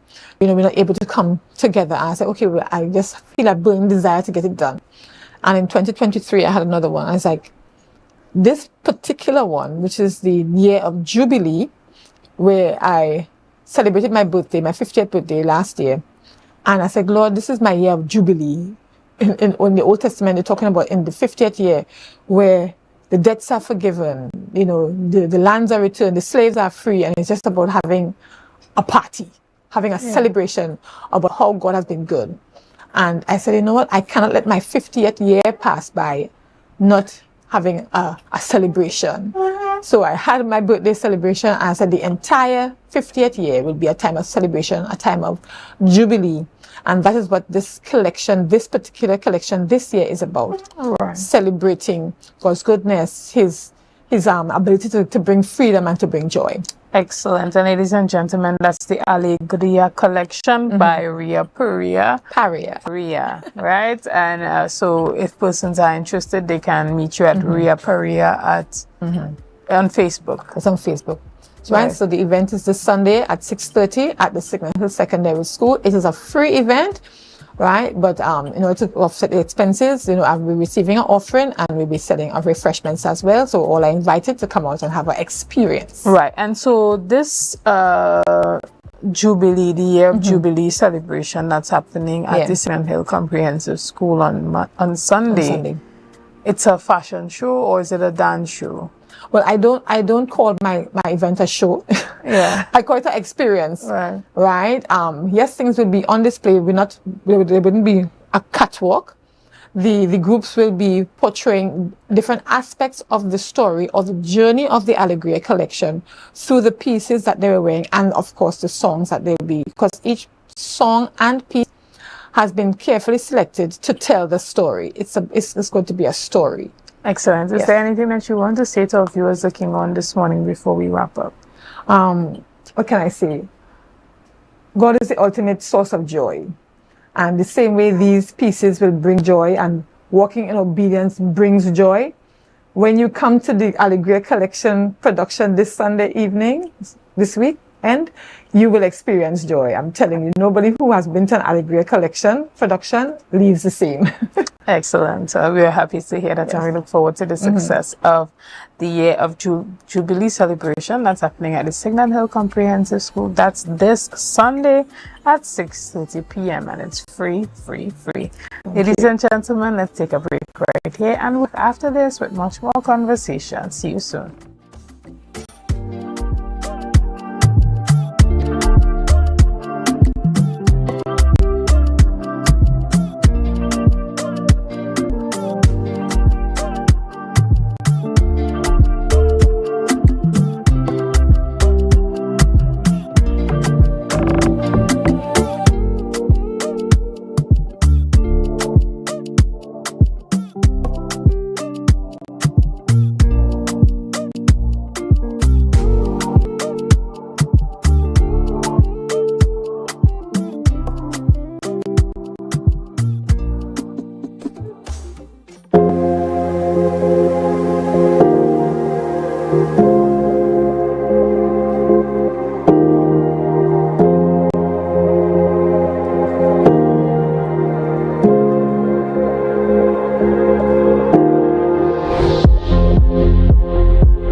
And I have never ever tried anything from the dirt oven. Let's go to the backyard dirt oven on a Thursday. And talk about authentic. On entry, I felt at home. I felt like I was going to visit my loving grandmother on a weekend. The kind of weekend where she showers you with love, stories, and food. This place is a home away from home. And just like I would do at home, I pop the question, what you had to eat day? And boom, coconut drops. Boom, bread. Boom, garlic bread. Boom, hops. Boom, coconut tart. Boom, jam tart. And boom, something they call nuts. And just like that, Mistress Baker was ready in the oven.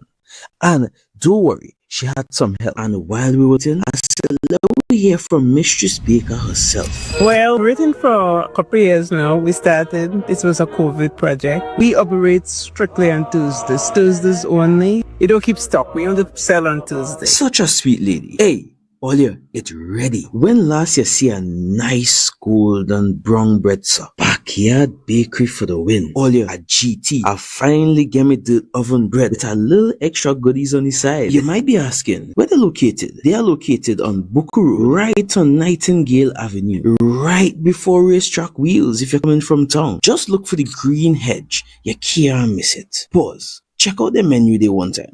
Honestly, guys, this is an experience I will never forget. It's a home away from home, a place filled with love, life, and most importantly, good bread.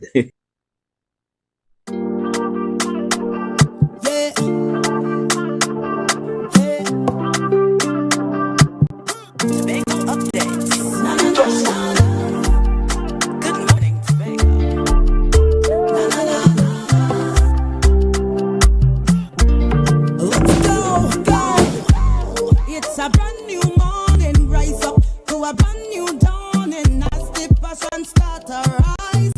Good morning, and welcome back to Good Morning Tobago right here on Tobago Updates. Ladies and gentlemen, this morning we continue our conversations and we're talking to Mr. Rondell Fields, the owner, soon to be launched Silver Mangrove Villas. Good morning and welcome. Morning. Thanks for having me so much. All right. Well, you are no stranger to us here in Tobago, particularly on Tobago Updates in other capacities. This morning, we're here in a totally different capacity, representing yourself, not others, not other fathers, and not anybody else this morning. Talk to us a bit about this new venture, this new location on the island, and why you saw it as being necessary for Tobago's tourism development. Well, I mean, firstly, I would correct the fact that I'm here for myself. I'm really here to talk about, an idea that I had, and most were not even. It wasn't something just hatched out of tourism, but something that was hatched out of the need for economic diversification in Trinidad and Tobago. So yes, I might be one of Silver Mangrove Villas. I mean, I'm glad to invest in Tobago, and as you say, be a part of that economic vehicle called tourism. But I think my real desire came from initially sitting on the post-COVID roadmap committee. I was one of the 21 persons selected by the Prime Minister after COVID to figure out a way how we could get our economy running, how we could generate forex. What else? We have oil and gas, but what else? I remember that being one of the crux of the meetings every single time. And that, for the first time, really set me off thinking as into what else, what other economic vehicle do we have that could sustain our future? Because as we realize, oil and gas is now becoming highly competitive. I mean, I looked in all other areas, music, culture, we have those things already. I mean, but does it or will it really have the capacity, or is it really economic vehicle that could drive us into the future, especially when it comes to forex generation? And I think I could see nothing else other than tourism itself. And I am a person that enjoys family time. I hope people realize that family leisure, going on vacations, and I've been able to travel the world extensively, thanks to God. I've been to Japan, China, a number of places across the world that I don't even care to speak about. Bahamas. I've invested in other areas of the world as well, like Bahamas, and I think that's what really cued me in to the suggestion of looking at the lovely island of Tobago as the next world-class rated marine destination for tourism. And that is why I individually invested in Silver Mangrove Villas, and also as looking to make a recommendation to the Minister of Finance at looking at a world-class, that word is very important, that phrase is very important, world-class marine resort and water park destination located only in Tobago. Excellent. Great idea, and it seems to fall directly in alignment with the direction that the THA is heading in as it pertains to having that marina here on the island of Tobago. Tell us a bit about what the Silver Mangrove Villas offers Tobago that's different from everything else that's on the market. I mean, I think at Silver Mangrove, as I said, I'm not really here to talk about Silver Mangrove, but I mean, as you ask the question, I mean, at Silver Mangrove, I would say it's a home away from home. It's not the first investment I have when it comes to vacation rental. I have in Trinidad, as I alluded to. I have in Tobago, and I'm working on one on the island of Lucia in Bahamas currently as we speak as well. And I think it's a home away from home. I enjoy the fact that even when I go on vacations, I like to stay at places where I feel at home. So I think I put a lot of myself inside of there. And I'm not saying that everybody has the mold that I have and everybody will enjoy the things that I have, but I tried to be as generic as possible by including things that I think will be helpful, make life easy, make sure that you enjoy your stay when you're there, make sure that you could, on the very same compound, have everything there. So, I mean, we have a basketball court, we have a pickleball court. We know pickleball is a new phenomenon right now. I actually included that after I saw the phenomenon that's taking place in Trinidad and Tobago when it comes to pickleball. It's 2 villas. One villa sleeps 8, the other villa sleeps 5. And it's a compound that I say that, I mean, it's just filled with incentives and filled with things that families can enjoy. And I mean, if anybody knows me, I'm about family life. And that's particularly what I invested into Tobago. And I would say invest in Tobago, and people might take it lightly.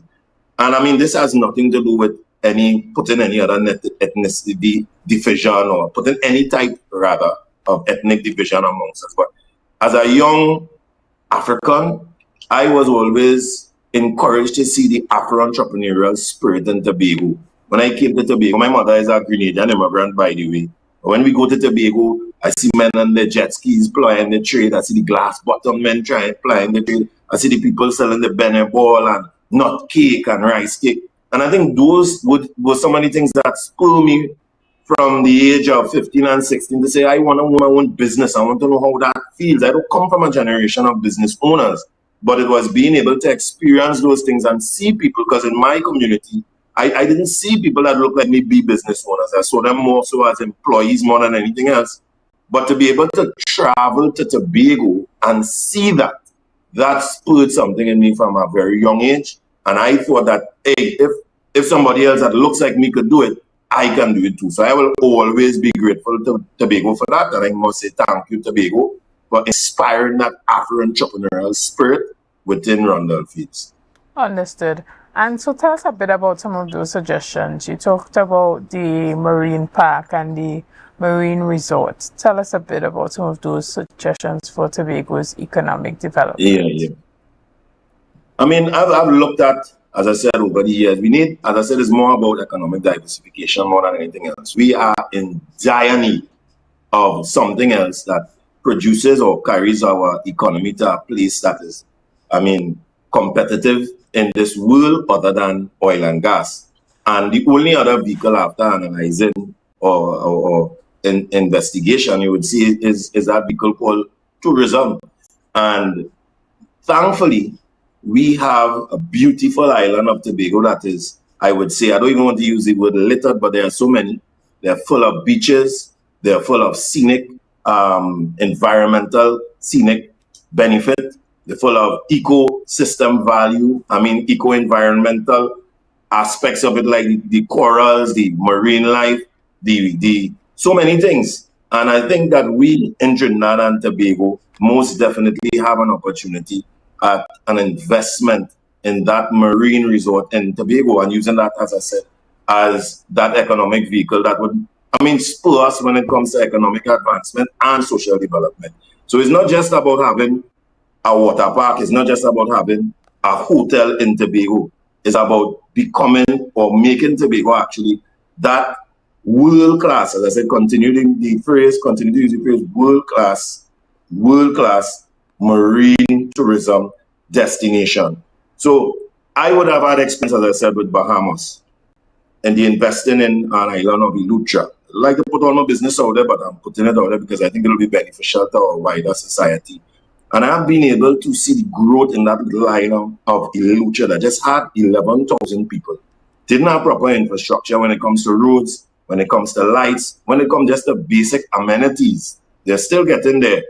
But after the introduction of something that launched that was actually a public-private partnership with Disney, called it Disney Lookout Key, there has been great growth and development on that little island of Eleuthera, where there are now better roads, there are now better systems, they're now improving when it comes to even the education system. It's impacted socially as well, because in Trinidad, per se, we know there are a number of students who have always studied in the education system looking towards an oil and gas career at the end of their life. Just the injection of places like that in your direct economic system will encourage children to even start looking at educational areas like marine biology, marine services. So we're creating, as I said, not just on the top where it comes to generation of income, but an entire culture change, an entire educational change, another entire educational bracket of opportunity for our younger generation to come as well. So I see it as an extremely good suggestion. As I say, I'm not an expert when it comes to economics. I'm not an expert when it comes to the environmental aspects of it, but I am well researched in a lot of these things, particularly after my individual investment. I can tell you about the equitable value you accrue when you become a property owner in the direct vicinity of such an establishment and these kind of things. So I would hope that such an investment is considered by our heads. As I said, we are actually at this point in time, a team of mine putting together some AI generated. I am using AI tools as well, where we are actually trying to put a proposal to the Minister of Finance so that he now gets his technocrats to look at the feasibility, the probability, and the opportunity that I know that I have lived firsthand by being a part or being involved or just being a property owner on an island like Eleuthera. Excellent. And tell us a bit about how persons can get involved in some of your recommendations, even in the private sector, without the government's involvement. I think the number one issue we're going to have is having a general consensus, having a general buy-in. To be quite honest, just the opportunity you all gave me today to speak on something that I individually believe will be beneficial. I'm totally appreciative of it.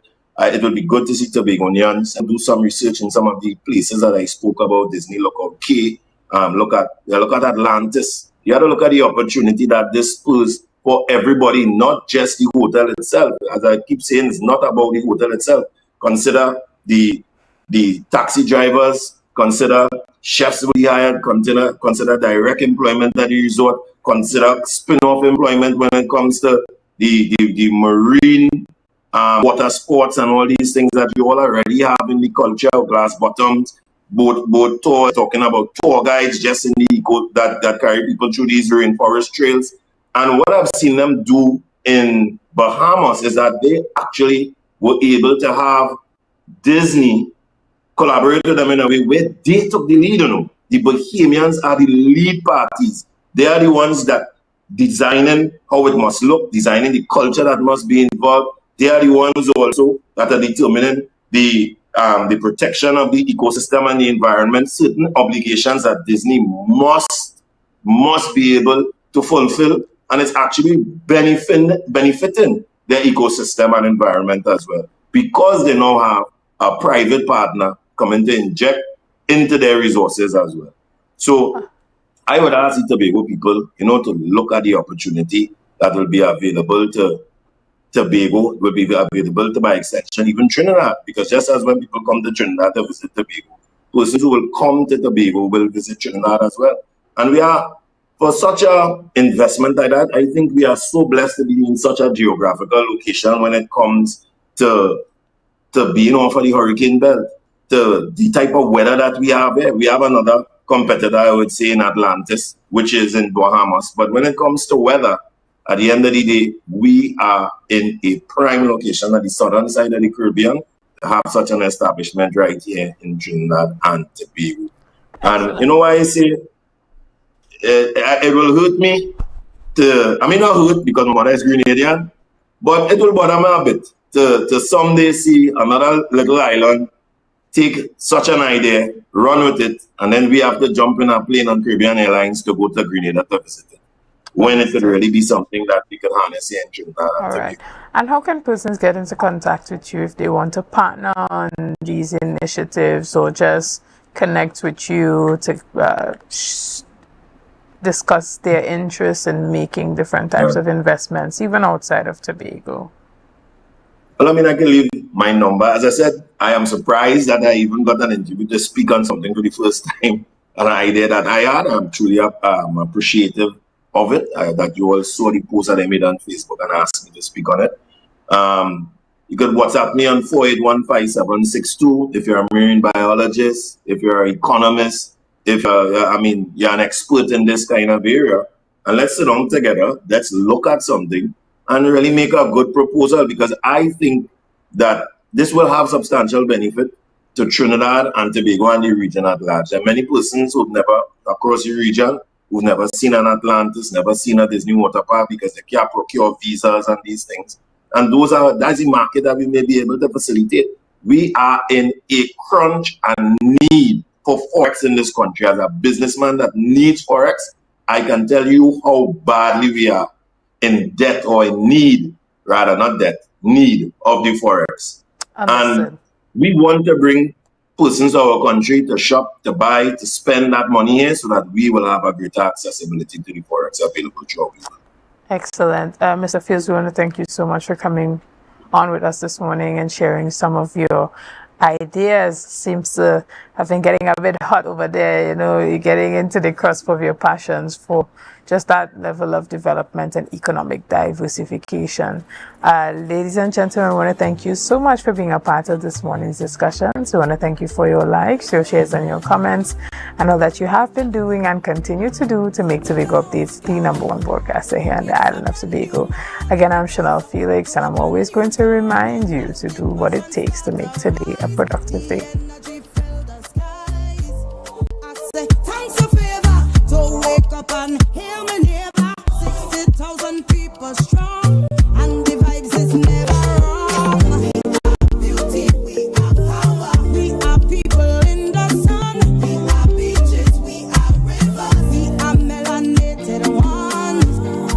We special and there is no denying. Tobago is #1. I am you and you are me. Together we stronger.